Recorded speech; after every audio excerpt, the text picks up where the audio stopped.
Continuando entonces con nuestro viaje por el sistema solar, hoy vamos a tratar en lo posible de hacer una maratónica jornada porque debemos terminar, digamos, de hablar un poco de las generalidades de los planetas gigantes, de los que veníamos hablando en la jornada anterior, y hoy vamos a dedicar una jornada larga a hablar sobre las lunas del sistema solar. Vamos a ver que son objetos sumamente interesantes y que pues, nos brindan muchísima información sobre los procesos de formación y de evolución de nuestro sistema planetario. Y además, vamos a dedicar una parte final, un poco más cortica, a hablar de los sistemas de anillos planetarios, que, vamos a ver, tienen muchísimo que ver también con los sistemas de lunas. Entonces, volviendo al tema al que nos estábamos refiriendo, vamos a hablar un poco sobre los últimos dos gigantes del sistema solar, que tal vez son los planetas más misteriosos, porque es de los que menos conocemos, es de los que menos sabemos. Urano y Neptuno son dos gigantes helados que tienen una masa, digamos, que está en el rango entre los planetas rocosos como la Tierra y los planetas gigantes, gaseosos, fluidos, como Marte, como Júpiter o Saturno. Entonces, de hecho, las masas, si ustedes miran en sus tablas de datos, las masas de Neptuno y Urano son del orden de las 14 y las 17 masas terrestres. Eso no es mucho realmente a nivel de la masa de un planeta, pero lo que me hace notar es que no son ni tan grandes para haber acretado masa suficiente como para convertirse en gigantes fluidos, y no son tan pequeños como para no haber acretado gas suficiente para formar una atmósfera importante. El proceso de acreción por el cual se forma un planeta como Neptuno o como Urano también todavía sigue siendo un tema de debate, luego lo vamos a tratar mucho más profundamente cuando hablemos justamente de los procesos de formación. Urano, descubierto en 1781, en marzo de 1781 específicamente, estábamos cumpliendo aniversario del descubrimiento de Urano en estos días, por William Herschel. Ustedes recuerdan, William Herschel trabajaba en Inglaterra, después de descubrir Urano, de llamarla la estrella de Jorge, el Georgium Sidus, pues logró obtener el puesto de astrónomo real, que era diferente al astrónomo del rey, digamos.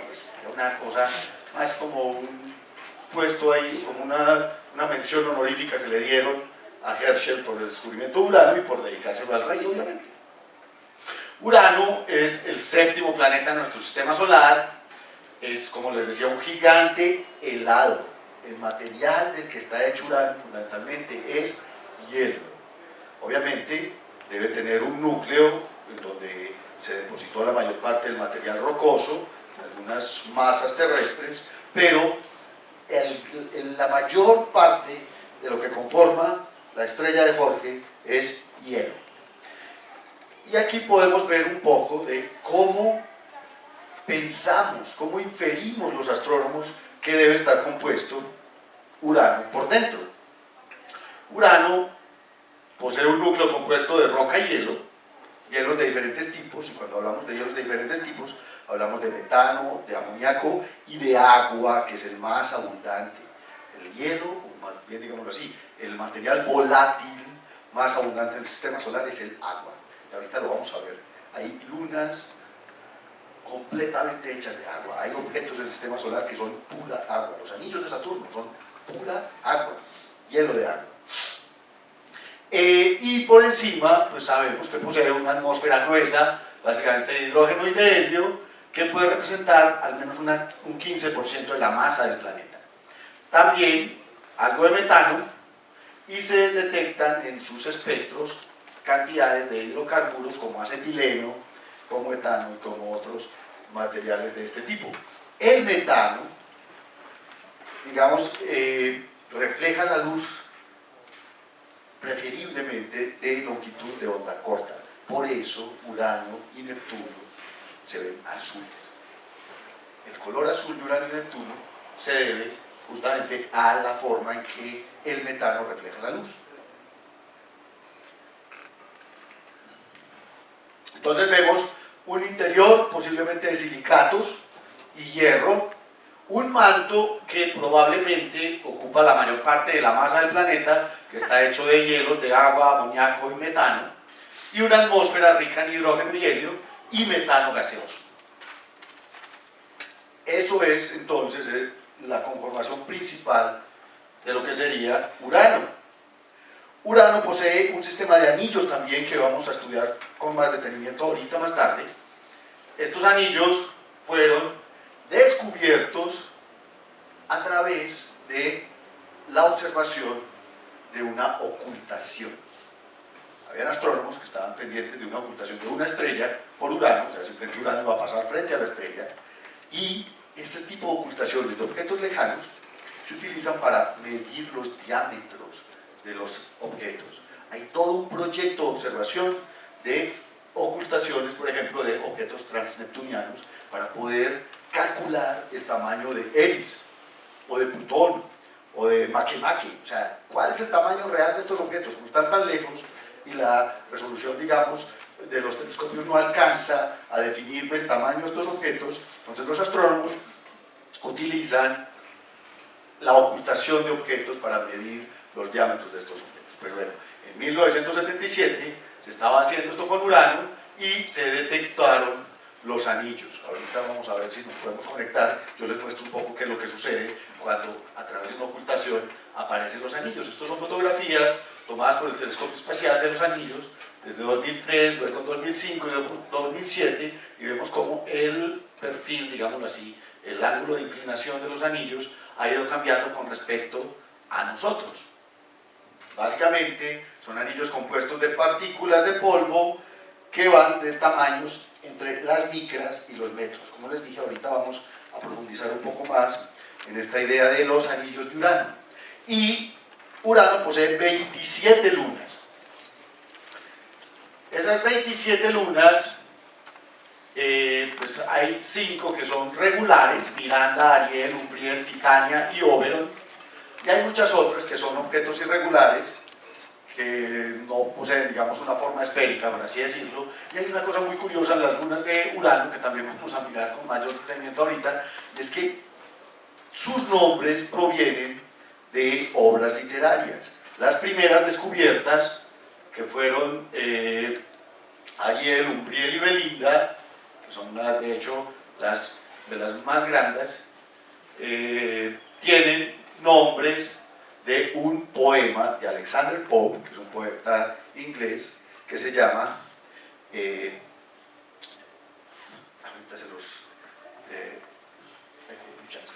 en inglés, ahorita les doy el nombre en español del poema de Alexander Pope, Doblamos la luna, pero la mayoría tienen nombres de las obras de Shakespeare. Y entonces está Sueño de una noche de verano, y está Titania, Oberon y Puck, o está La tempestad, en donde están Ariel, Miranda, Caliban, Sícorax, Próspero, Setebos, Estéfano, Trínculo, Francisco, Ferdinand.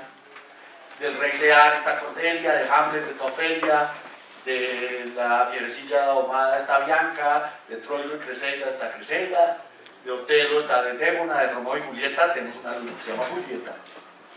Mav, del Mercader de Venecia está Portia, como usted manda está Rosalinda, de mucho ruido y pocas nueces está Margaret, del cuento de invierno está Pérdida, y de Timón de Atenas está Cupido.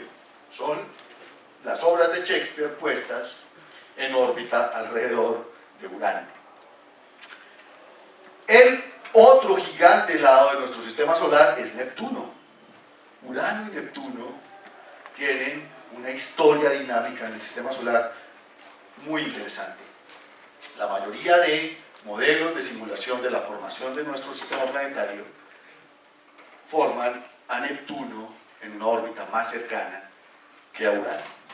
Y de hecho, la explicación de la formación del cinturón de Kuiper posiblemente se dio por la expulsión de material debido a un intercambio de órbitas que se dio entre Urano y Neptuno. Entonces Neptuno se formó más cerca del Sol que Urano, y en cierto momento, en las primeras etapas del sistema solar intercambiaron órbita y Neptuno pasó a estar más lejos y Urano quedó, digamos, más cerca del Sol. Igual que Urano, el interior de Neptuno probablemente pues, sea un núcleo de hierro y de material de silicatos rodeado por un manto de hielo, de agua, de amoníaco y de metano y una atmósfera gruesa de hidrógeno, helio y metano. Es exactamente la misma conformación de Urano, simplemente que Neptuno tiene un poco más de masa, tiene unas 3 masas terrestres más que Urano. Y obviamente pues, está más frío, está mucho más lejos del Sol que Urano. Digamos que hay un mito que podría ser real acerca de lo que puede suceder en el interior de Neptuno. Y es lo que hemos escuchado todos acerca de la lluvia de diamantes en Neptuno. Esto es una probabilidad en este sentido. Resulta que a unos 7.000 kilómetros dentro del planeta, la presión y la temperatura hacen que las moléculas de metano, ¿cuál es la fórmula del metano? CH4, exacto. Yo tengo átomos de carbono rodeados por 4 átomos de hidrógeno. Dime. Pero el planeta que alcanza temperaturas más bajas. Bueno, imagínate. Lo que pasa es que Neptuno libera mucha energía interna, mucho calor interior. Pero las nubes, o sea, la atmósfera exterior posiblemente esté más fría que Urano. Pero la ventaja es que todos estos planetas, todos los gigantes, generan su propio calor porque no reciben nada del Sol. El Sol está demasiado lejos como para calentarlos en nada. Cuando la presión, la temperatura y la contracción de Helmholtz, que es contracción gravitacional, convierten esa contracción en calor interno y los planetas se calientan a sí mismos, digamos así. Les decía que a unos 7.000 kilómetros de profundidad en Neptuno, el metano se disocia, libera el carbono y a esta presión y temperatura, este carbono se cristaliza. ¿Cómo se le llaman los cristales de carbono a alta presión y alta temperatura? Diamantes. Entonces, sencillamente, estos diamantes que se hacen muchísimo más densos empiezan a hundirse hacia el núcleo de Neptuno. O sea que el que quiera hacer minería de diamantes, pues no es nada fácil. Podemos encontrar muchos diamantes en Neptuno, pero está por allá adentro, cerca del núcleo. Pero no significaría que estaría perdiendo volumen, porque si el carbón caería hacia el núcleo, pues perdería volumen en lo que sería ya el gas. Sí, de hecho todos estos gigantes están haciendo más chiquitos. Por eso liberan calor, porque se están comprimiendo gravitacionalmente, porque todavía son fluidos, o sea, todavía son planetas que no están solidificados y cuyo proceso de enfriamiento es muy lento en el tiempo. Entonces, claro, tú tienes la razón, todos estos planetas se están haciendo más chiquitos. Pablo, frente a esa aceleración, ¿cuál sería el final de un gigante como Júpiter, Neptuno, Urano, en los años? O sea, ¿cambia su composición o siguen siendo lo que son? No, de hecho, se comprimen, básicamente, y mucha de la parte gaseosa pasa a ser líquida, y esta parte líquida se solidifica más adentro, pero es un proceso demasiado lento. Entonces, Júpiter es fundamentalmente el mismo desde que se formó. O sea, es un proceso supremamente lento. Pues miren, llevamos la mitad de la vida del Sol, y Júpiter no ha disminuido mucho, digámoslo así. O sea, como les digo, literalmente sí se están encogiendo, pero es algo que tú no notas, pero básicamente podría durar la vida del universo encogiéndose. En la atmósfera de Neptuno, que está compuesta fundamentalmente de hidrógeno y de helio, y el metano que la hace ver azul de nuevo, también presenta otros hidrocarburos y presenta nubes. Miren qué belleza estos cirros en la atmósfera de Neptuno. Estos son cirros de agua. Estos son nubes de agua, como en la Tierra. Agua en la parte superior de la atmósfera de Neptuno. También forma nubes de amoníaco y nubes de metano, dependiendo de la altura. Los vientos que arrastran estas nubes en la atmósfera de Neptuno alcanzan 2.200 kilómetros por hora. Esos son vientos casi hipersónicos, Mach 2. Ya, están viajando a 2 veces la velocidad del sonido. Es una cosa bestia. Recuerda que Júpiter en las tormentas los vientos eran de 500 kilómetros por hora. Neptuno tiene los vientos más rápidos del sistema solar, 2.200 kilómetros por hora. Esto es una bestialidad. También se forman grandes estructuras ciclónicas en la atmósfera de Neptuno. De hecho, en 1989, cuando el Voyager 2 llegó a Neptuno, fotografió de nuevo un anticiclón en el hemisferio sur de Neptuno de unos 13.000 kilómetros por 6.000 kilómetros, o sea, del tamaño de la Tierra. Ahí está. 5 años después, las fotografías del Hubble ya no detectaron ninguna mancha, o sea que el huracán de Neptuno se disipó rápidamente. Claro, el problema es que entre la llegada del Voyager en el 89 y el lanzamiento del Hubble en el 2003, no había con qué ver a Neptuno, pues no había con qué verle la mancha a Neptuno. Así le pusiéramos el mejor telescopio del mundo, Neptuno se veía como un puntico.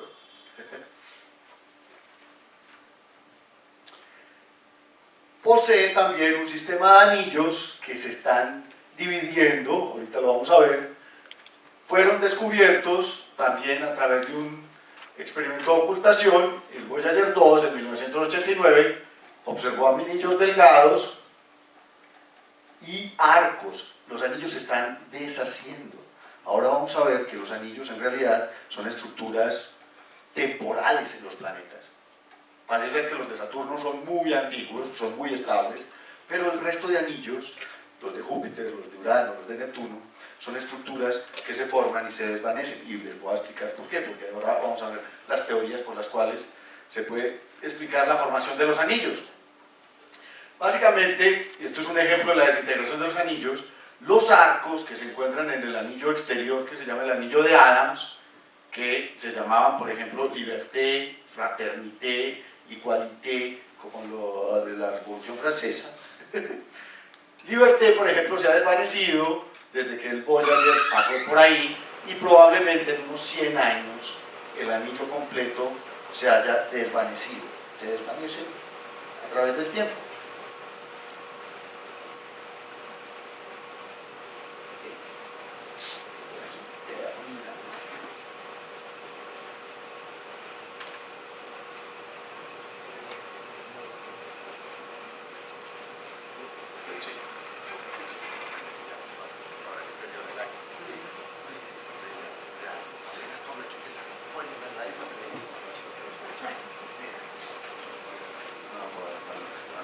Santificarme esta Semana Santa. Ok.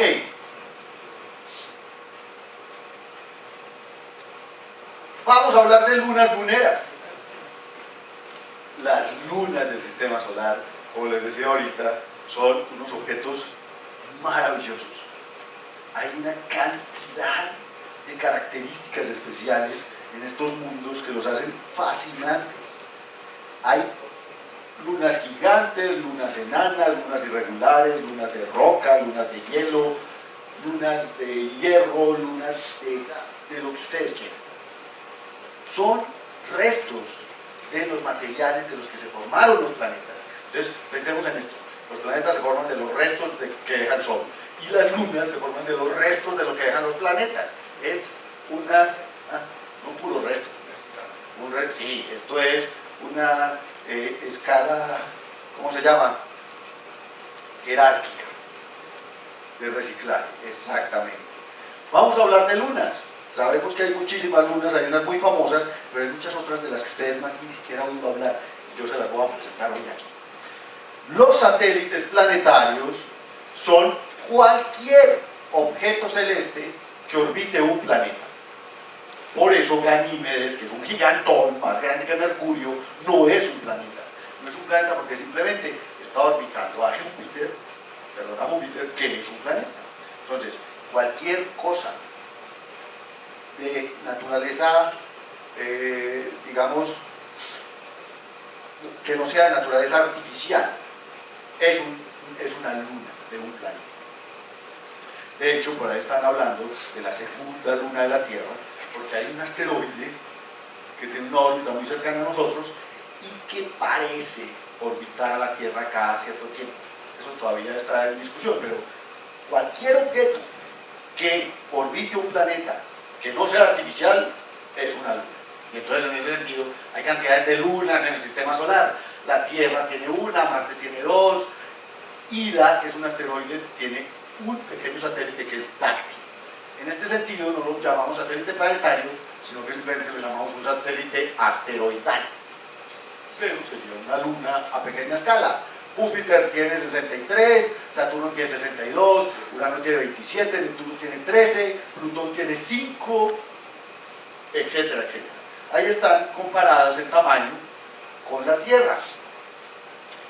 Hay lunas de roca, como les decía, lunas cuyo principal componente son los silicatos y el hierro que se formaron, digamos, cerca del Sol o en la región interior del disco protoplanetario, donde la mayor parte de volátiles, agua, metano, amoníaco, se evaporan, se volatilizan y lo que me dejan son hierro y silicatos. Ejemplos de lunas de roca: está la luna nuestra, Selene, y está Phobos en Marte, por ejemplo. Phobos realmente es un asteroide, o era un asteroide, hasta que fue atrapado por Marte, pero es un asteroide carbonáceo, que son ricos en hierro y en carbono. Y hay lunas de hielo. Vamos a ver que objetos como Europa, como Encelado o como Tritón, que aparecen en esta fotografía, son básicamente hielo. Son los objetos que más agua tienen en el sistema solar. Más agua que la Tierra. Ahora vamos a ver que hay lunas que tienen muchísimo más agua que lo que tiene la Tierra, por ejemplo. Entonces, las lunas gigantes, en los planetas gigantes, básicamente están hechas de hielo. Obviamente tienen rocas y silicatos también, pero tienen mucho hielo. Haciendo un inventario rápido, podemos ver que Mercurio no tiene lunas, Venus no tiene lunas, pero está la Tierra con una, Marte que tiene dos, Júpiter tiene 67, perdón, ahorita dije 63, no, 67 hasta ahora, registradas oficialmente. Saturno tiene 62, no, lo saqué ayer, sí, señor. 67. Saturno 62, Urano 27, Neptuno 13, Plutón 5, Eris tiene una y Haumea tiene dos. ¿Por qué incluimos las de Eris y de Haumea y de Plutón? Porque son planetas enanos. Entonces también hacen parte de las lunas planetarias. Eso en total nos da, ustedes suman, 370, 152, 180. Ahí están, 180 lunas oficiales en el sistema solar. Probablemente hayan muchas más. Probablemente Júpiter y Saturno todavía tienen un montón de objetos por ahí revoloteando que no podemos ver. Pero, porque es que vamos a ver que estos animales de planetas tienen enjambres completos de lunas. Dime. ¿Todas han pertenecido siempre al planeta que orbitan? No. Ahora te voy a contar una historia de un objeto que no era luna y se convirtió en luna. Marte y Phobos y Deimos no eran lunas y se convirtieron en lunas. Y muchas son objetos atrapados, cometas atrapados, asteroides atrapados. Entonces digamos que hay unas lunas originarias, lunas que se formaron con el planeta, y hay otras lunas que son atrapadas. Entonces no siempre fueron lunas. Pablo, con la definición de luna, de cualquier objeto que sea como artificial y de un planeta, porque por ejemplo sabemos que Saturno tiene anillos y que son cuerpos individuales, ¿por qué no lunas tres cuerpos? De hecho, literalmente cada bendita partícula en un sistema de anillos es una luna. Lo acabas de decir. Me tiraste.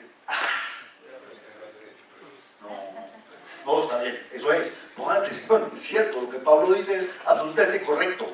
Cada partícula que orbita dentro del sistema de anillos literalmente es una luna de Saturno. Entonces luna, digamos que Saturno no tiene 62, tiene millones de lunas. Lo que pasa es que para no enredarnos la cabeza y yo poderles dictar una conferencia sobre lunas, entonces empaquetamos todo lo que se ve grande como lunas y todo lo que esté metido en un sistema de anillos. Por eso les decía que tienen mucha relación. Los sistemas de anillos son lunas también, lunas pequeñitas, desde micras hasta metros. Entonces, ningún satélite fue descubierto antes de la invención del telescopio. Pues es casi que obvio que veíamos planetas, pero no podíamos ver estas cositas pequeñitas orbitando a su alrededor. El primero, por razones cuasi obvias, que fue capaz de observar satélites alrededor de un planeta fue Galileo. Galileo en 1610 pues descubrió a Io, Europa, a Ganímedes y a Calisto, que son los 4 satélites galileanos, las 4 lunas principales de Júpiter. Para 1655, recordemos que Hawkins, qué vicio, ¿no? Hawkins, repitan todos, Hawkins. Hawkins, después de haber, digamos, entendido la naturaleza del sistema de anillos de Saturno, descubrió a Titán. Que Titán es la segunda luna más grande del sistema solar. Para 1671, Cassini descubrió a Japeto en Saturno, por ejemplo. Y en 1789, con un telescopio más grande todavía, Herschel en Saturno descubrió a Mimas y Encelado.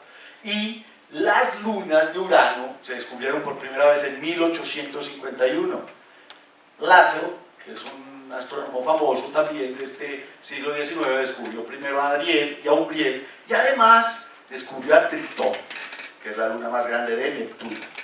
Y finalmente, una de las últimas que fueron descubiertas a través del telescopio, digámoslo así, ya en 1949, imagínense, en 1949 Kuiper descubrió Nereida, que es una de las lunas de Urano. O sea que ya sabíamos que estos objetos tenían lunas. Lo que pasa es que cuando llegaron las naves Voyager, pues claro, teníamos la cámara lista, entonces descubrimos más anillos, descubrimos lunas, etcétera, etcétera. Porque hay unas que desde aquí no las ven ni el berraco, con el telescopio espacial se están en Neptuno. Imagínense una bendita roquita de 100 kilómetros alrededor de Neptuno. Esa vaina no la ve ni el berraco. Estos son los dibujos originales de Galileo. Ahí están las anotaciones de las posiciones de las lunas observadas por Galileo. ¿Cómo se nombran las lunas? ¿Quién le da nombre a las lunas? Shatner.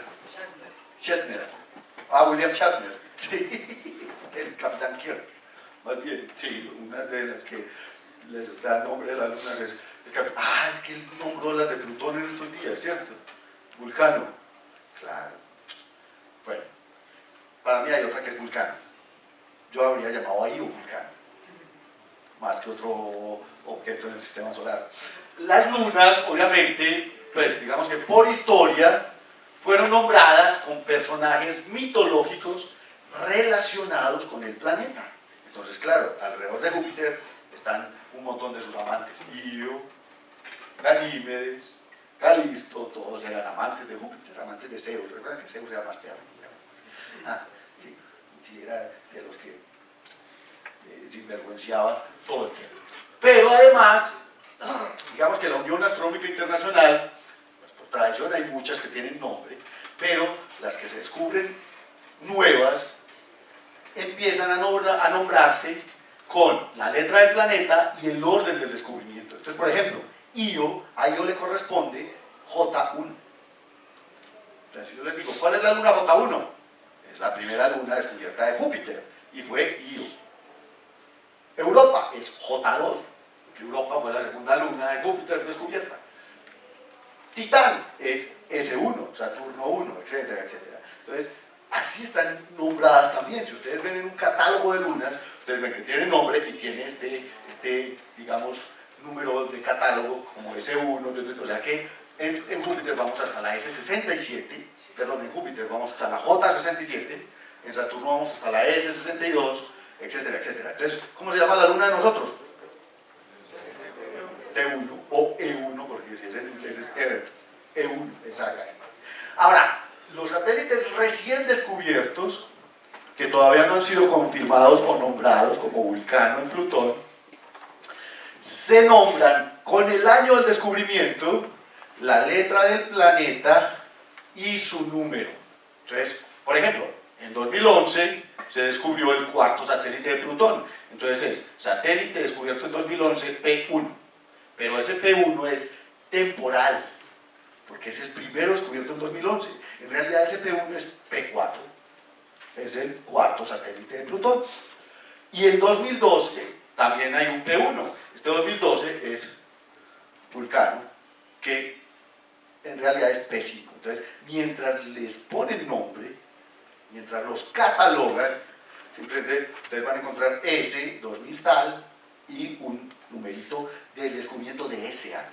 Cuando se descubrieron Hydra y Nix, que son las dos lunitas de Plutón que se descubrieron en 2005, Hydra era S 2005 P1 y Nix era S 2005 P2, que en realidad era P2 y P3. Los astrónomos somos poco originales y muy enredados. Bueno, ahí están las nuevas lunas de Plutón. Está Plutón, Caronte, están Hydra y Nix, y están P4 y P5, que fueron descubiertas hace el año pasado P5 y el 2011 P4, y que estaba haciendo la NASA un concurso para nombrarlas. William Shatner votó por Vulcano y creo que pues, todo el mundo le hizo caso. La mayoría, si no todas, las lunas principales de los planetas están bloqueadas gravitacionalmente. ¿Qué significa el bloqueo gravitacional? Que le están dando la misma cara al planeta siempre. O sencillamente que tienen rotación sincrónica. Eso significa que su periodo de traslación alrededor del planeta es igual al periodo de rotación alrededor de su propio eje. La luna nuestra es un ejemplo. Se tarda 29 días alrededor de la Tierra y se tarda 29 días en dar una vuelta alrededor de su eje. Por eso siempre vemos la misma cara de la luna, el conejo. ¿Ustedes ya habían visto el conejo en la luna o no? La Virgen María.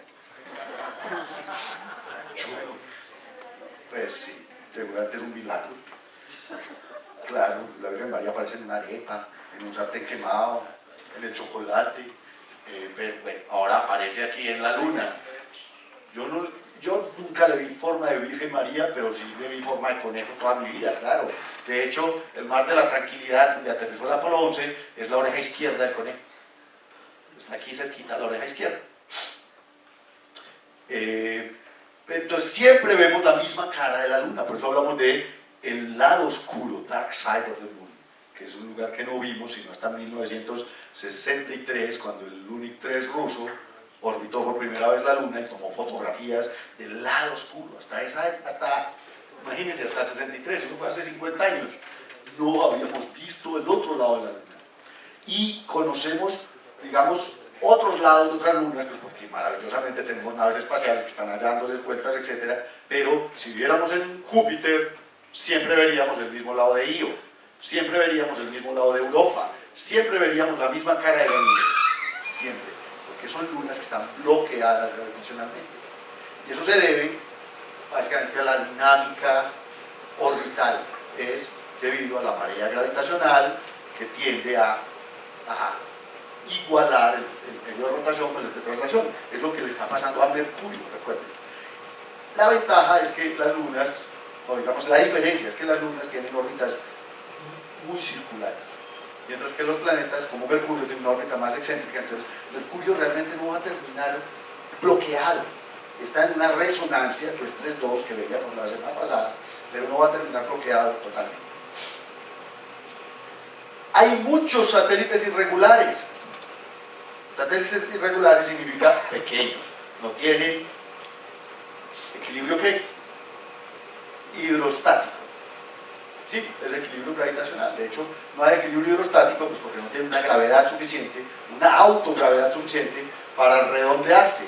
Ejemplos de ellos son Hiperión en Saturno, que es espectacular, ahora les muestro una foto grande de Hiperión, o Deimos en Marte.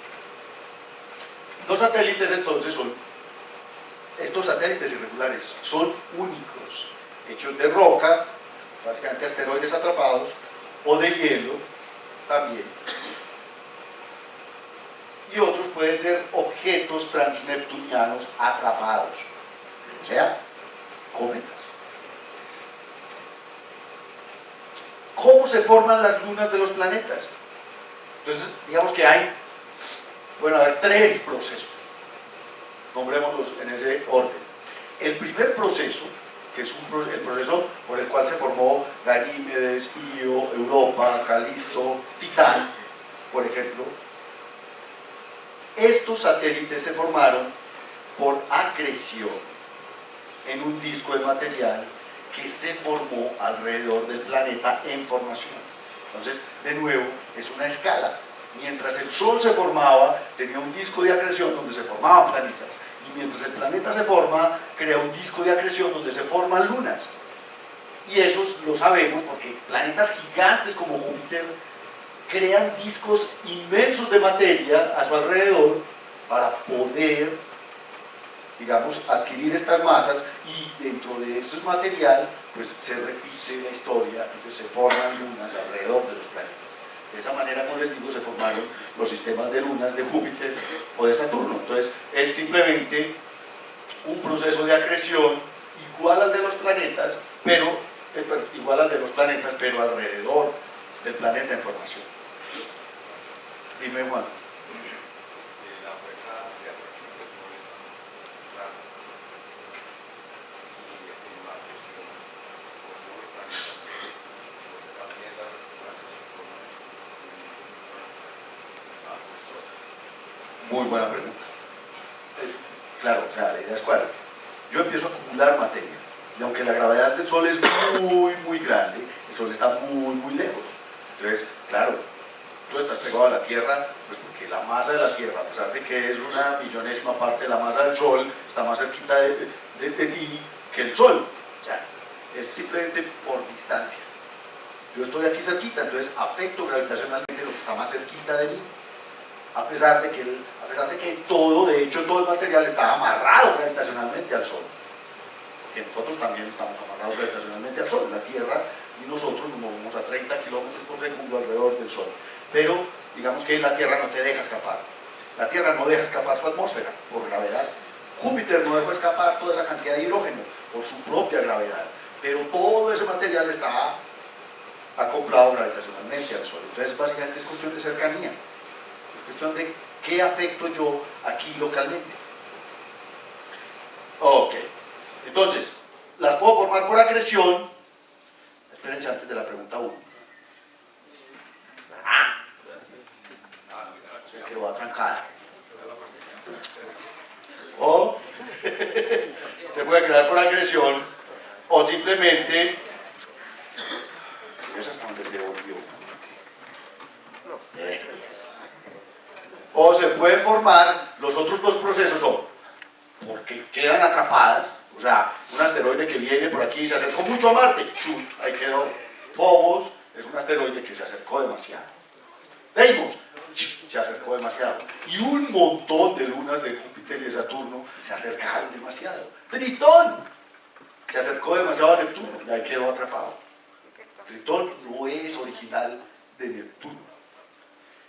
Esa es la segunda forma. Y la tercera es por colisión, como se formó la nuestra. Nuestra luna se formó durante el estadio de bombardeo tardío del sistema solar, en donde un objeto del tamaño de Marte golpeó a la Tierra todavía en acreción. Este golpe botó una cantidad de material que formó primero un pequeño anillo, y ese anillo se acretó y formó la Luna. La Luna es el resultado de una colisión. Probablemente Caronte en Plutón también sea resultado de una colisión de ese tipo. Miren por qué pensamos que es diferente el proceso. Porque la diferencia de masa entre la Tierra y la Luna es del orden de 80. La diferencia de masa entre Caronte y Plutón es del orden de 10, o sea, es como la mitad o algo así. Es muy bajito. Mientras que la diferencia de masa entre Ganímedes y Júpiter es de 100.000, pues es de 10 a la 5 o algo así. Entonces, estos se formaron en un disco, mientras que Selene, nuestra luna, y Caronte probablemente se formaron a través de colisiones. Entonces hay tres formas de obtener lunas: o las acreto, o las atrapo, o me golpean y se forman de parte mía también. Pablo, el futuro de estas lunas no tiene que ver con la formación, me explico. O sea, la Serene se aleja un poco de la Tierra cada tiempo. Sí. Yo he entendido que Deimos y Phobos, que fueron atrapados, tienden a colisionar con su planeta. Sí. ¿Es verdad? O sea, Sí. según cómo se cree, es el futuro de la... Claro, tienen, sí, probablemente. O sea, la dinámica, la evolución dinámica de estos sistemas es, digamos que matemáticamente no es compleja, pero pueden suceder cosas. Es que la gravedad es una vaina increíble. La gravedad es la fuerza más débil del sistema, del universo, pero es la que más afecta a gran escala al universo.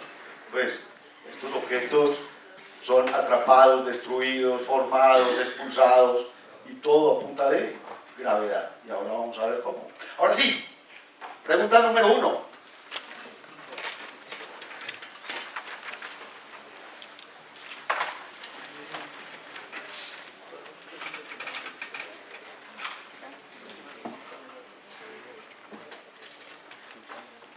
Apuesto que las últimas no se acuerdan.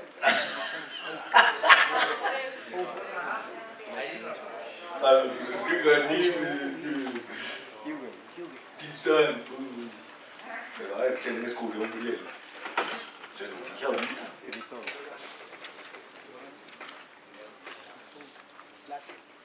Umbriel. Umbriel en Urano. Encelado fácil. ¿Quién descubrió Encelado? Herschel.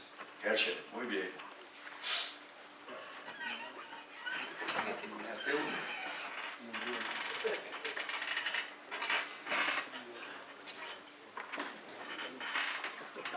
Con el apellido.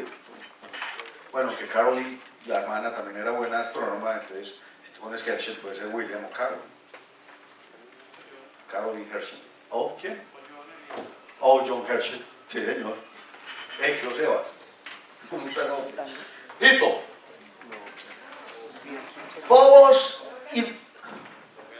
Todavía no. A ver, venga. Vamos a ver si le atinaron. Devolvámonos. A ver la lista de descubrimientos. Ahí está. Ah, yo no los había puesto a un bien. Sí, ya está.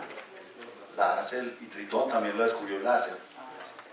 Y Encelado fue descubierta por Herschel, Titán por Hawkins y Ganímedes por Galileo. ¿Cuántas de 5, Pablo? 5 de 5. Ah, 5 de 5. 3 de 5, bueno, pasaste. Bueno, está bien, 3 de 5. Por eso yo les puse para que pasara. ¿Sí o qué? Ok.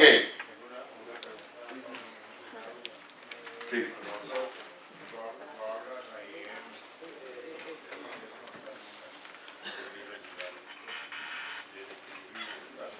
Sí.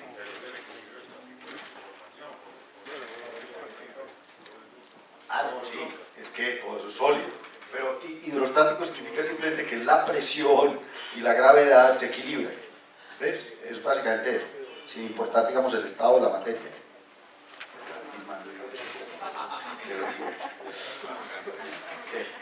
Ok. Phobos, que significa miedo, y Deimos, que significa terror, son en la mitología los hijos de Marte y de Afrodita, de Venus.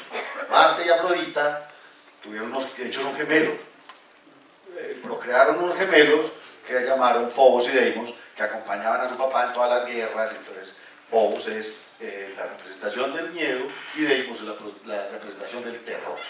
Fueron descubiertos por un astrónomo americano en el siglo XIX que se llamaba Asaph Hall.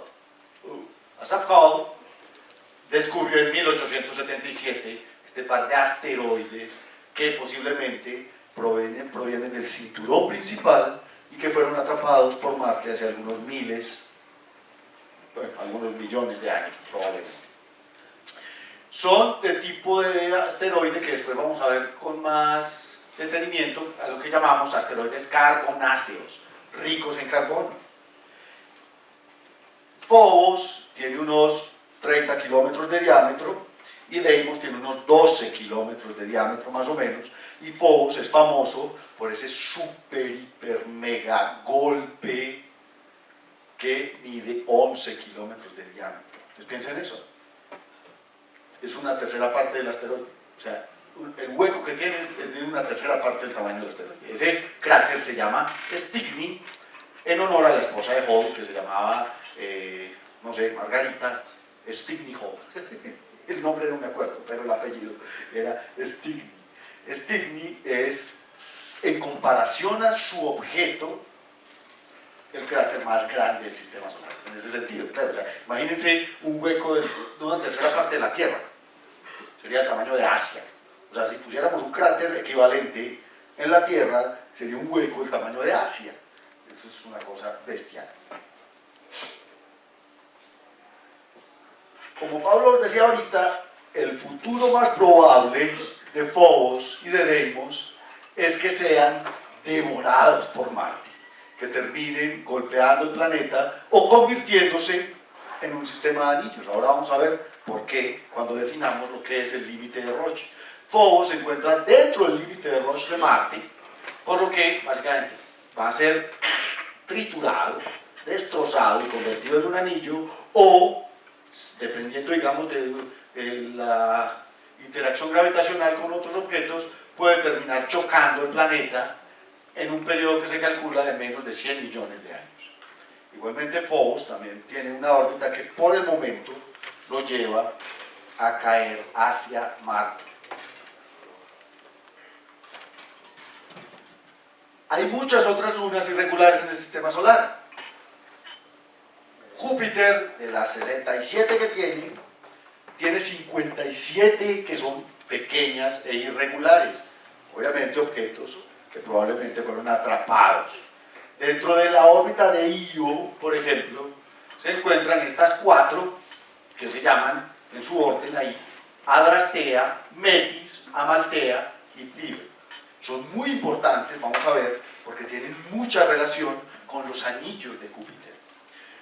Ahí, para que hagamos una escala de tamaño, Metis, que es el más grande, tiene unos 100 kilómetros, comparado, miren, lo están comparando con Long Island, tiene unos 100 kilómetros de diámetro. Bueno, uno aquí no habla de diámetro porque esto no son esferas, 100 kilómetros de largo.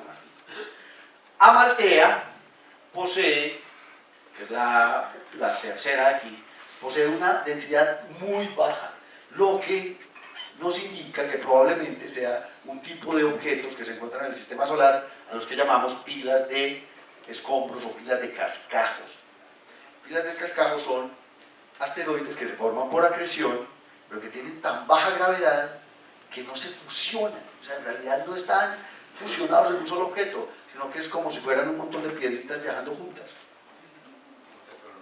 Juntas, pero no revueltas, exactamente.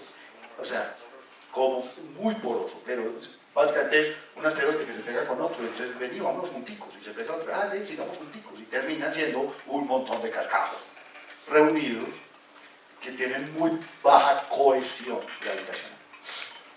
Y eso vamos a ver, hay muchísimos ejemplos, digamos, de pilas de cascajo en el sistema solar. Algunas de las otras lunas irregulares de Júpiter. Hay varios grupos que se distinguen, ¿por qué? Por la inclinación de sus órbitas y por la región en la que están orbitando Júpiter. Un grupo de ellos es el de Licitea, Elara, Himalia y Leda, que tienen unas órbitas relativamente inclinadas con respecto al plano general de las demás lunas. Por ejemplo, Himalia es esa órbita más interior que ven ustedes ahí. Esa es Himalia. Y está otro grupo, un par de lunas grandes que se llaman Temisto y Eufori, además de un cuarto grupo, porque ya habíamos hablado de las interiores, que son Sinope, Pasiphae, Carmi y Anaki. Y ese resto, ahí ustedes ven cantidades Megadine, Arradine, Harpalique, Caldane, etcétera, etcétera. ¿Cuántas lunas tenemos en los datos, en la tabla de datos del sistema solar? Búsquense. Encuentren el nombre más raro de las lunas de Júpiter. No me alcanza. Sí, miren, aquí está. Esta es la órbita de Himalaya. Y el Ara está aquí. Leda. ¿Qué hizo Leda? A la derecha, aquí está Leda. Leda es esta órbita de acá. Está Temisto. No la encuentran ni cara. Pasífae está aquí. Yocasta. Bueno, hay muchas. ¿Cuál es el nombre más raro que te encontraste? ¿Quiénes son los dos candidatos? Ah, no, pero nombre, es que ese no tiene nombre, eso es un código. Adrastea, por ejemplo. Adrastea es J15. Sí. Hay otra que se llama Licitea. Licitea y Adrastea. No, sí, yo he visto. Miren, ustedes no se imaginan, pero ayer que estaba buscando imágenes de todos estos objetos, pongan ustedes cualquier nombre de esos en Google Imágenes. Si ustedes no le ponen luna, o no le ponen moon, pregunten qué aparece.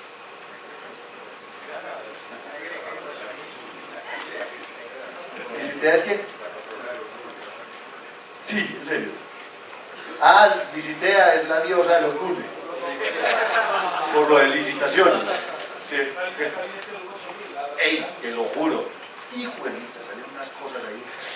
Yo trabajando con Emilia. Yo trabajando con Emilia y apenas puse por primera vez Amaltea. Emilia, vaya a la televisión. Hay que poner Amaltea. Y aún así aparecen unas de estas como, ¿ustedes se acuerdan las mangas japoneses de todas estas muchachitas que son Moon? ¿Cómo era? Sailor Moon, claro. Todos los personajes de Sailor Moon aparecen allí en Google, todas las lunas. Ok, esto es parte del enjambre de lunas irregulares de Júpiter. Y aquí está el resto. Al que me distinga una órbita ahí, lo invito a ti, Tony. Pucha, usted, no, pues es que eso es bobada, yo no sé para qué diablos hacer, no sé, eso es perder el tiempo. Definitivamente, el que se dedicó a hacer este diagrama de órbitas de las lunas de Júpiter no tenía nada que hacer. Jorge Iván en un fin de semana, vea. Sí, seguro, ahí está. ¿Dónde diablos reconoce usted por dónde va cada cosa de estas? Mira esto, por ejemplo. No, el Ara me la encontré por aquí, pero ni idea de cuál es. Pues ahí no se reconoce nada. Básicamente, Júpiter nunca se choca. Eso es lo más interesante.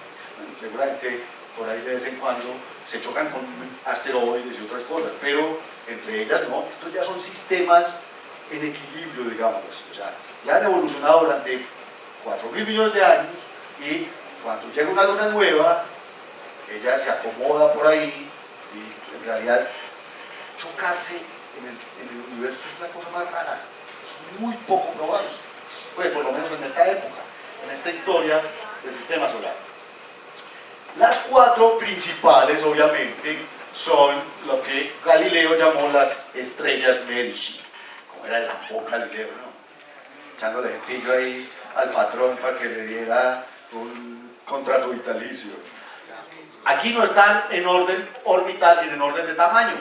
Ganímedes, Calisto, Io y Europa. En realidad, Io está antes de Europa y Ganímedes está antes de Calisto, entonces no están en orden orbital, sino en orden de tamaño, orden decreciente de tamaño. Fueron observadas en enero de 1610 por Galileo con su telescopio y vamos a hablar de ellas un poquito, de cada una. Como les digo, uno podría escribir un capítulo entero de un libro sobre Io o un capítulo entero sobre Ganímedes, Y de hecho este libro tiene capítulos enteros sobre cada una de estas lunas. Pero ¿cuáles son sus principales características? Io es el lugar más volcánico del sistema solar. En Io se han detectado hasta ahora más de 400 volcanes activos. Ojo, la Tierra puede tener más volcanes probablemente, pero ¿cuántos volcanes activos hay al mismo tiempo en la Tierra? Activos es que estén botando vainas. El Etna, el Krakatoa, no el Krakatoa, no, el de Hawái, ¿cómo se llama? El Kilauea, si el Krakatoa explotó hace rato. El Galeras, ustedes saben que al Galeras en Pasto le dicen el matabulcanólogo. A nivel internacional, o sea, eso es un calificativo de National Geographic. Pero es que es una cosa rarísima. Vaya, cada que suben 4 o 5 vulcanólogos, bajan 2. Suben 5, bajan 2. Y los otros 3 en bolsa. Muy tenaz, pero en serio mató el vulcanólogo más famoso de Harvard, lo mató el Galeras. Otro que está activo, el Ruiz. Bueno, o sea, en Colombia, en el mundo hay muchos volcanes activos, pero no hay 400. Y no hay 400 escupiendo lava al ritmo al que escupe lava los volcanes de Io. Io es una cosa bestial. Las fumarolas, o sea, el material expulsado por los volcanes alcanza 500 kilómetros de altura y forma, cuando golpea la magnetosfera de Júpiter, nieves de sulfuro que luego caen y forman estas cosas espectaculares que son nieves de colores. Nieves de sulfuros. Y entonces dependiendo de que los sulfuros son ricos en cobre o en azufre, entonces son amarillos, en hierro, son rojos, etcétera, etcétera. Entonces Io es una colección de colores, parece una pizza. Las calderas volcánicas en Io tienen cientos de kilómetros de diámetro. Ojo, no es un crátercito. No es que por un huequito está escupiendo lava, no. Es un boquete de, como el caso de Loki, 202 kilómetros por el cual está expulsando lava. Es una bestialidad los volcanes de Io. Y otros volcanes famosos como Prometeos o como Amirani poseen flujos de lava que se riegan por cientos, incluso miles de kilómetros en Io. Un solo volcán de Io, como Prometeo o como Loki, produce más lava que todos los volcanes de la Tierra juntos. Eso es una bestialidad. Loki produce lava suficiente para pavimentar todo el planeta Tierra en un año. ¿Recordás que en la astrobiología, en una exposición sobre Io solamente, nos contaban que allá pues son supererupciones? Es como si Exacto. como si explotara hielo. Exacto. Todo. Bien, Andrés. Era cada 8 minutos una superexplosión. Exactamente. Todos los volcanes de Io son supervolcanes como el de Yellowstone. Ustedes han visto el especial de supervolcanes en donde estamos esperando que Yellowstone explote y que se acaben los Estados Unidos por fin. Bueno, todos... No lo edite, que va. Todos los volcanes en Io son supervolcanes, o sea, todas las erupciones en Io son supererupciones. Y cuando hablamos de super, de mega erupciones, se refiere a la cantidad de material expulsado en kilómetros cúbicos.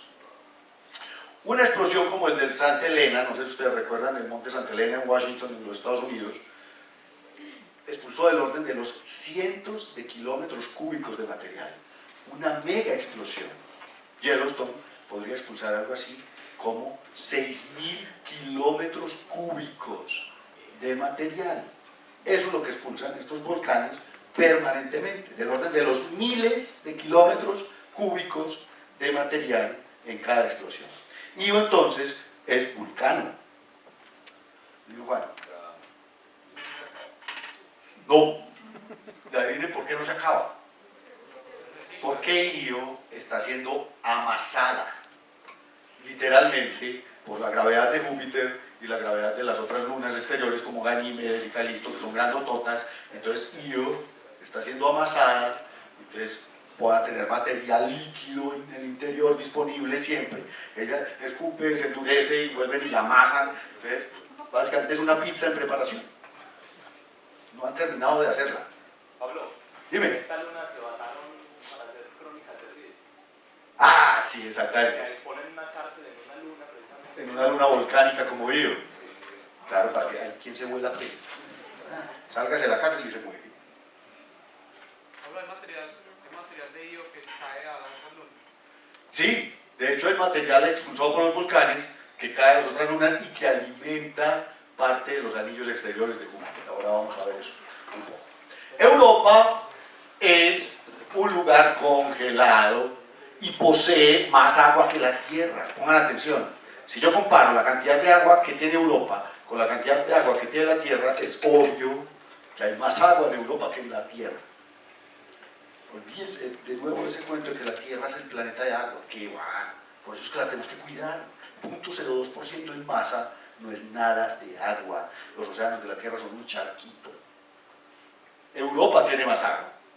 Y posiblemente, creemos los científicos planetarios, que esa capa de agua bajo la superficie podría estar líquida, de nuevo, debido al calor interno que emite la Luna. Hay dos posibilidades. Una es que tengamos un océano líquido que no es de 4 o 5 kilómetros de profundidad como en la Tierra, sino que es de unos 200 kilómetros de profundidad, o que tengamos, perdón, aquí estaría líquido, o que tengamos un agua, un hielo fundido muy denso que posee convección. En Europa se observan actividad, digamos, parecido a las placas tectónicas, pero es algo diferente. Es resquebrajamiento de la corteza helada. O sea, Europa es hielo, es como estar en el Ártico. O sea, si uno se va al océano Ártico, al Polo Norte, el Polo Norte de la Tierra no es continente. Cuando ustedes se paran en el Polo Norte, debajo de ustedes hay hay 1 kilómetro de hielo, pero por debajo está el agua, está el océano. Es exactamente igual que en Europa. En Europa Europa está cubierta de la capa helada de agua. Es hielo de agua. Y ese hielo se resquebraja por actividad convectiva en la capa inferior. Es como, digamos, equivalente a lo que sucede con las placas tectónicas en la Tierra, que son movidas por la convección del manto de silicatos. Dime, Juan. Esta proporción está real. Sí, es real, claro. Y esa cosita azulita tiene más agua que el resto de la Tierra. O sea, ponme atención. Esto es el agua de Europa. Esto es el agua de la Tierra. Y la esfera de agua, es como si cogiéramos toda el agua y formamos una gotica de agua. Entonces, esta es el agua que tiene Europa y esta es el agua que tiene la Tierra.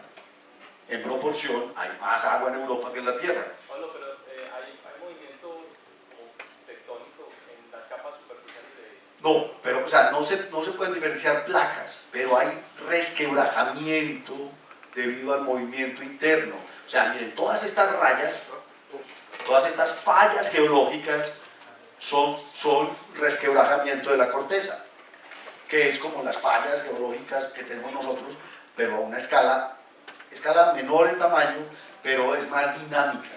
El hielo en el Ártico también se resquebraja. Y hay una cosa que, esto lo vi en un documental de Discovery Channel. Estas rajaduras en el hielo en Europa son tan dinámicas que se mueven.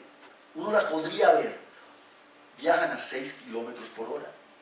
6 kilómetros por hora es la velocidad a la que tú caminas. Entonces, tú podrías estar caminando en Europa y de pronto ver cómo se va armando una falla geológica en la corteza helada de Europa que va caminando a tu lado. Entonces se parte por aquí y por detrás se va congelando. Entonces quedan estas cicatrices gigantescas de fallas en el hielo de Europa. Se ha pensado en enviar misiones de exploración a este supuesto océano líquido que hay bajo la capa de hielo de Europa. La idea es enviar una navecita con un perforador nuclear que calentaría el hielo, se hundiría los, no sé, 100 kilómetros que tiene que bajar, y cuando llegue a la capa líquida, libera un submarino, un batiscafo robótico que estaría explorando para ver qué diablos, qué encontraríamos en Europa, imagínense. No, ya, la NASA tiene diseñadas este tipo de cosas, pero pasa que no hay plata. Sí, claro, ya están tratando de diseñar el submarino europeo.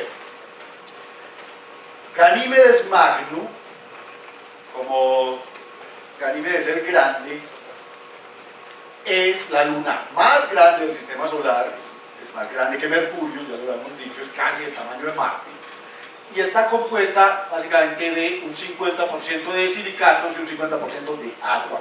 O sea que si Europa tiene agua, Ganímedes tiene más agua todavía. Dime. Y densidad media, o sea, comparando la masa con el tamaño, uno sabe que debe tener cierta proporción de volátiles y cierta proporción de silicatos y de hierro. Es promediando el asunto. Pero además, sí, claro, toda la espectroscopía de la superficie de Ganímedes es agua. Lo que tú detectas ahí es agua todo el tiempo. Entonces, probablemente posea un núcleo de hierro líquido y eso hace que posea magnetosfera. El campo magnético de Ganímedes es 3 veces más intenso que el campo magnético de Mercurio. Ganímedes es más un planeta que Mercurio. Mercurio ahí porque quedó alrededor del Sol, pero Ganímedes es una capa más grande, más intensa, bueno, ustedes quieran. A pesar de que tiene menos masa. ¿Por qué tiene menos masa Ganímedes que Mercurio? Pues porque Mercurio es puro hierro, mientras que Ganímedes es la mitad agua. Y posee una atmósfera de oxígeno. Esa atmósfera de oxígeno se produce fundamentalmente cuando la radiación disocia el agua. Entonces rompe las moléculas de agua, el hidrógeno, que es muy livianito, se escapa y el oxígeno queda atrapado y forma una atmósfera alrededor de Ganímedes. Entonces, creemos los astrónomos que Ganímedes puede estar compuesta de la siguiente manera: un núcleo de hierro que probablemente sea líquido o por lo menos tenga parte líquida porque genera un campo magnético, un manto de silicatos y miren esta cosa, un manto gigantesco de hielo de agua, obviamente también tiene metano y amoníaco. Hay una capa intermedia de agua líquida y por encima hay toda una corteza, como una litósfera, de nuevamente hielo de agua. ¿Hay qué? Se podría establecer una colonia. El problema es que esta agua está muy profunda en Ganímedes. Es mucho más profunda que en Europa. O sea, la capa de hielo congelado, de la capa sólida, digamos, de Ganímedes es, no sé, 10 veces más gruesa que la de Europa. Oh, esto es hielo. Hielo, claro. Todo eso es hielo. Los silicatos están allá adentro.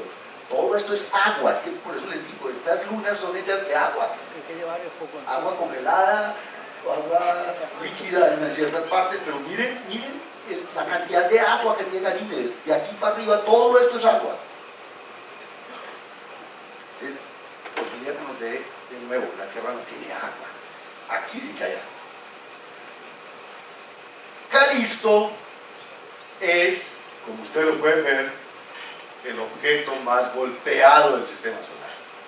Hijo, si le han dado duro a Calisto, ¿no? Cometas, asteroides y cualquier bendita piedra que a Júpiter se le ocurra traer, tenga.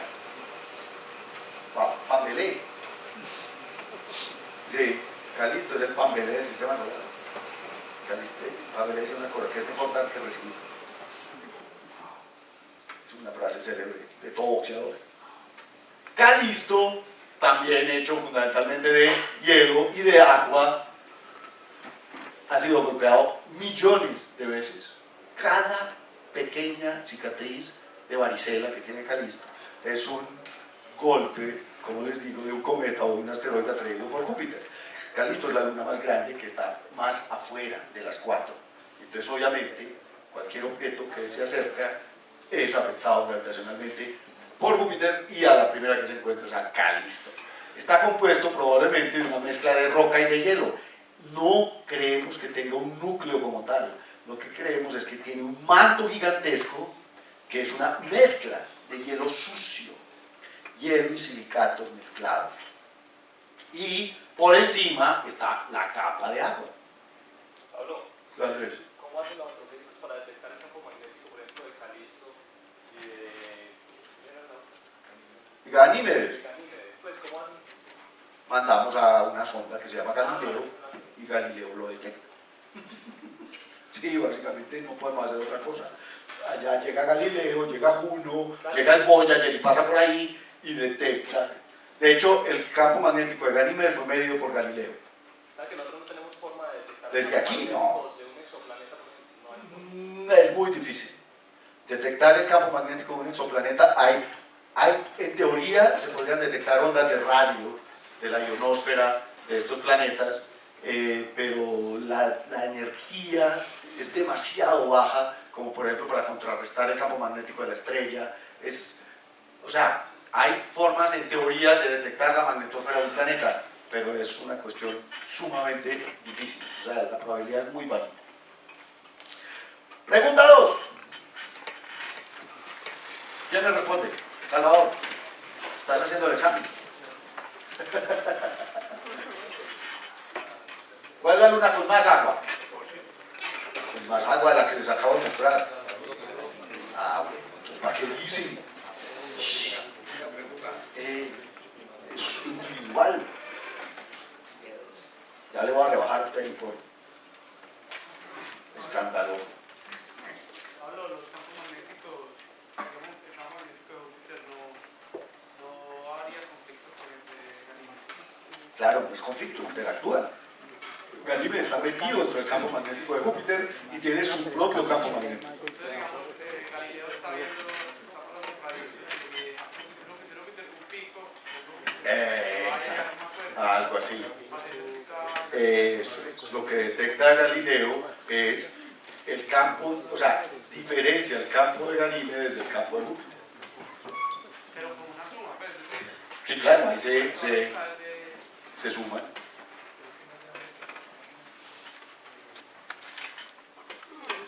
La luna con más cráteres. La luna con más volcanes. Ay, no, pues cuidado. Preguntas tan dolorosas. Ok.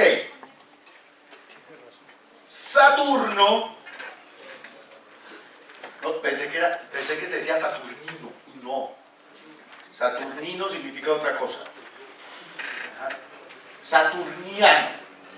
El sistema saturniano, como decíamos ahora, posee 62 lunas catalogadas. Y miren, entren a esta página que es una maravilla. Anótenla ahí. Esta es la página de JPL sobre Saturno. Hay un /sites, /lunas, y uno separa la luna que quiera. ¡Pam! Y le dice todo lo que usted desea saber. ¿Quiere saber algo acerca de Paliac? Paliac, vaya, y clic ahí en Paliac. Yo no tenía ni idea siquiera que existía Paliac. Esta es más rara. No la vieron en la lista. ¿Está en la lista? Busquen Paliac o busquen Scati o Albiorix. Son satélites de Saturno. Hasta debe tener algún nombre. Miren esta. Hay una que se llama Mundilfari. Eso sí, para una hija, imagínate. Mundilfari cuartas.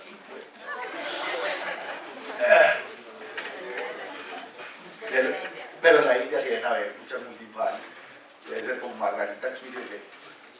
Las lunas de Saturno entonces son 62 y aquí podemos encontrar características de muchas de ellas. ¿Por qué conocemos, digamos, entre comillas, tanto de las lunas de Saturno?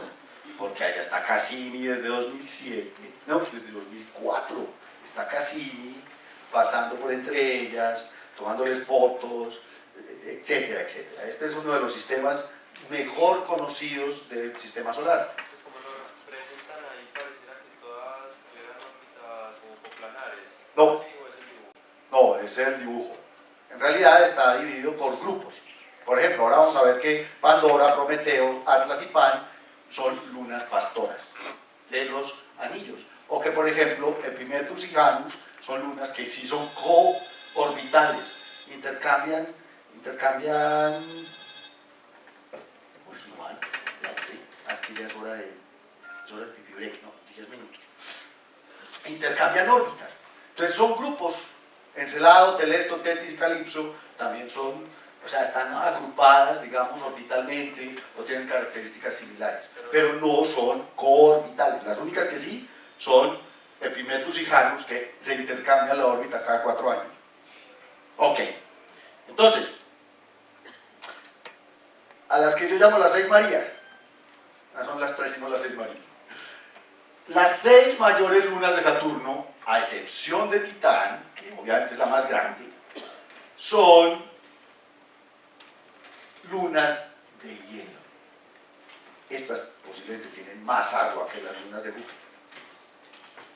Están Mimas, con su gran chichón, Encelado, que básicamente es blanca, esto es hielo puro, Tetis, Dione, Rea y Japeto. ¿Veis? ¿Tenés un láser? Sí, se murió. Entonces, ahí están en el break. Vamos para que hagamos el break. Entonces les decía, está Mimas, Encelado, Tetis, Dione, Rea y Japeto. Yo la reconozco porque las he visto muchas veces. Si yo las pongo sin nombre, ¿usted sabe cuál es cuál? No, Mimas es fácil. Encelado también es muy fácil de reconocer. Y Japeto también es muy fácil de reconocer porque Japeto tiene un hemisferio oscuro y un hemisferio claro. Ahorita vamos a ver. Pero, ¿qué diferencia hay entre Tetis y Dione? O Rea. Son igualitas, pues. Para mí son bellizas. Yo no sería capaz de reconocerlas. ¿Cómo hacen para no confundir las dos astrónomos? Porque las ven muchas veces, claro. O sea, yo las he visto todas algunas veces. Y las vi mucho durante esta semana mientras preparaba la clase. Pero las que uno más ve son las que reconoce. O sea, vos inmediatamente sabes que esta es Mimas, o que esta es Encelado, o que esta es Japeto. Pero estas que son menos conocidas, de las que menos se habla, pues la conocen, que es los científicos de Cassini, pues esos manes ya saben cuál es cuál, porque las ven todos los días. Pero si uno no las ve todos los días, pues, a ver, se los va a poner en el parcial. Diferencienme entre Tetis y Dione.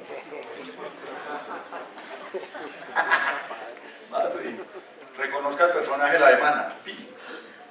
Son, en su mayoría, como les digo, lunas de hielo. Mimas está cubierta de cráteres por todos lados, y uno de ellos, que se llama el cráter Herschel, tiene 1/3 del diámetro de la Luna. Formó algo parecido a la cuenca Caloris en Mercurio, ¿se acuerdan? Por favor.